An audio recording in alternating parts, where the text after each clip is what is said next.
I'm about to bleed the brake system, but I don't just want to bleed the air out of the system. This car's been sitting 2 years, so I want to bleed all the fluid out of the system. It would just be a waste of my time to flush all that old fluid through all the lines all the way back to the caliper when I could start getting rid of a lot of the old fluid right there at the reservoir and then fill it up with new fluid and start flushing new through the lines.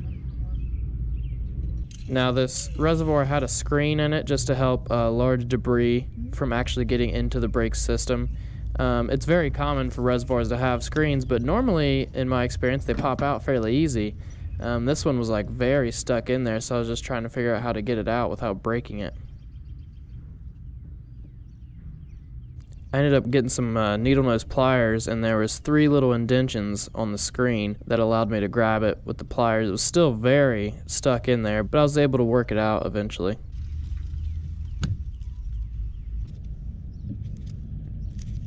Now that whole screen piece is actually the same color, whitish clear plastic, but you can see down there at the bottom it's actually very dark just from being in that old dirty fluid. New brake fluid is actually nearly clear, so you can tell that's been in there a while and it's a good idea to get it out of there. Brake fluid gets like this because it's hygroscopic. Yes, I said hygro with a G and not hydro with a D. It's hygroscopic, it absorbs moisture, so anytime you have brake fluid and you open the cap, it's going to be absorbing moisture out of the air, and the brake fluid system is just going to do that over time, even if you have the cap on. But not only is it absorbing moisture and causing some discoloration in the fluid, but a lot of the seals all throughout the system, whether it's in the calipers, the master cylinder, the seals will break down over time. I mean, this car is 25 years old. You can see down in there, there's quite a bit of buildup on the bottom of the reservoir. It should just be white like the rest of the top. Just dumped in some new clean fluid so that when I break up that debris that's sitting on the bottom, it'll kind of suspend itself in that fluid and I can suck that fluid out with the vacuum pump.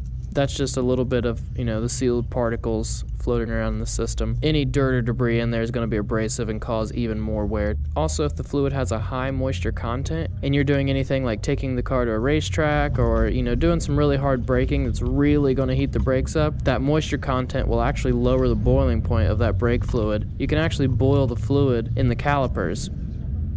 You can tell the fluid I'm sucking out of there now is a completely different color than the fluid I first got out of there because of all the debris that I broke loose in the bottom of the reservoir. And since there is so much dirt in there, it takes a few times of adding new fluid and scrubbing, and then I grabbed a Q-tip just to get in the tighter areas, just because I want to get all of that out of there I possibly can.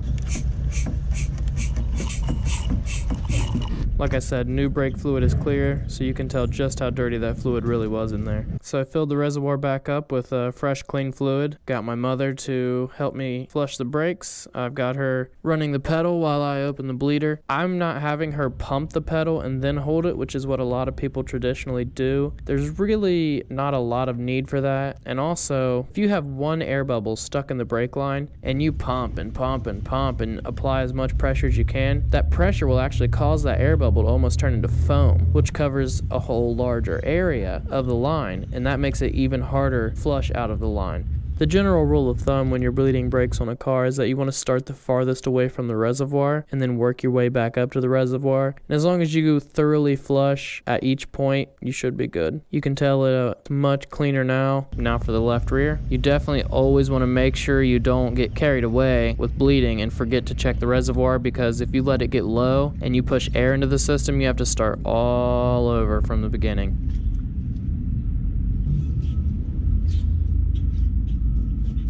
Now for the right front.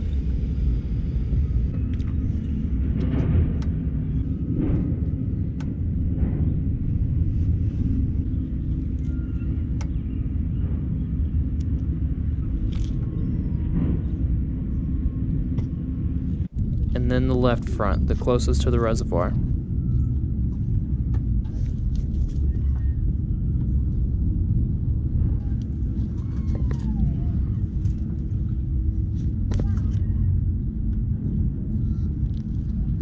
So I got the brakes all bled, I got all the old fluid flushed out of the system.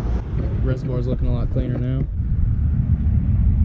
I think I may flush the clutch fluid as well, so I'm gonna do that now. Almost forgot I gotta put the screen back in there. I wiped it all down. It was kind of gunky. I don't know if there was any particular way.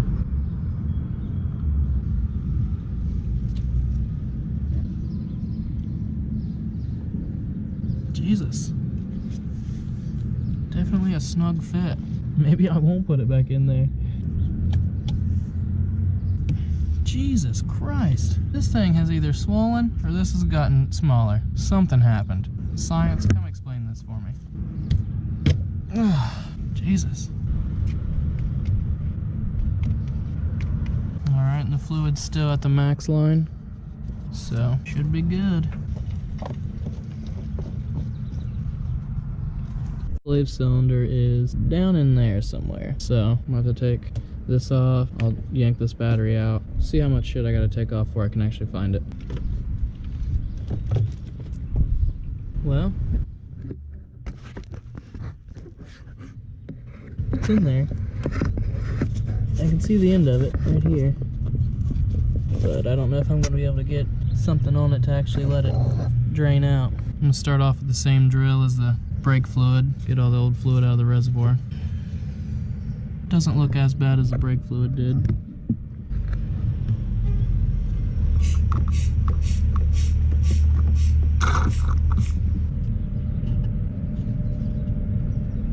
Definitely some poo-poo down there.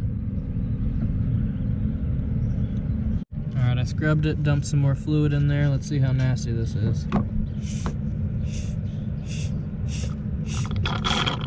Pretty bad.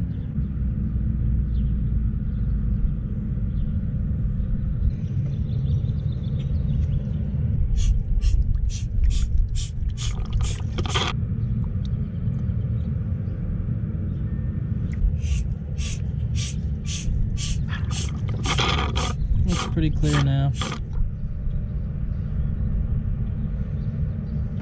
Alright, I don't have anybody here to help me pump the pedal to flush it out, so I'm going to try to just gravity bleed it, which essentially you just make sure the reservoir is full, crack the bleeder open, and just kind of let it slowly drain out. That's going to be better than nothing for now. So I got the bleeder loose, and I was able to get a hose onto the bleeder. That way it doesn't just drain all down the transmission and over the cross member and stuff, and because again, brake fluid does eat paint. I got that, and I just got it dripping down through there. I'm going to go ahead and do an oil change, I think. Got a Fram oil filter on it, and it's been on there forever. If you know anything about Fram oil filters, they're fucking terrible. They actually use like cardboard where other companies use steel inside the filter. So I am going to take that off because I imagine if I run it anymore, the filter is going to just completely fall apart on the inside. And also, the oil's been in there for 2 years. So I'm going to go ahead and start draining that while the clutch fluid is draining. Sorry about the train horn.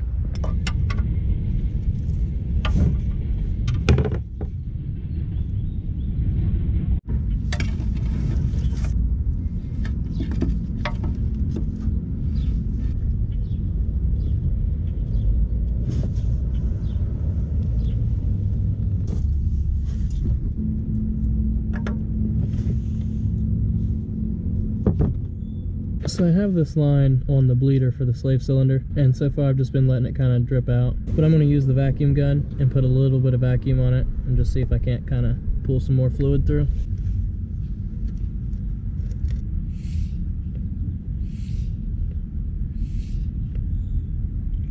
There, we got some more fluid coming in.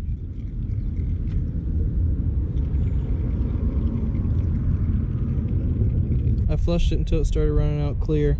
Got some dirty fluid out of it. Should be good now. And it got a new filter. Always lube the gasket on top before you put it on.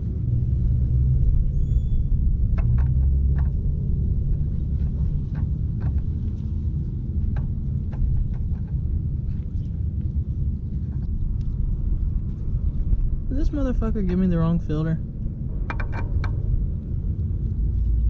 Son of a bitch. Not screwing on. Looks like the threads are kind of fucked up on that, which is no good. I don't know if you can see that or not, but the threads are kind of damaged on the end.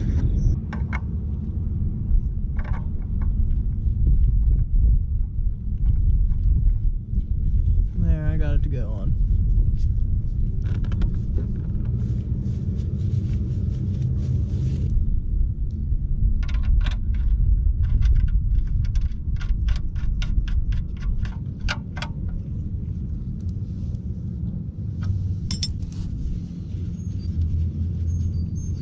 I don't actually have the oil right now. I just had the filter. So I need to go get the oil, and I also need to pick up one more lug nut. I forgot to grab a second lug nut when I got the lug nut and stud for the other side. So I did order the tires for it. They should be in Monday, so I'll take that to have that done, and also have an alignment done, and then I can start driving this thing. All right, brakes are all done. Brakes are all bled. Clutch is bled. Tires are back on. I think that'll wrap it up for today. Thank you guys for watching.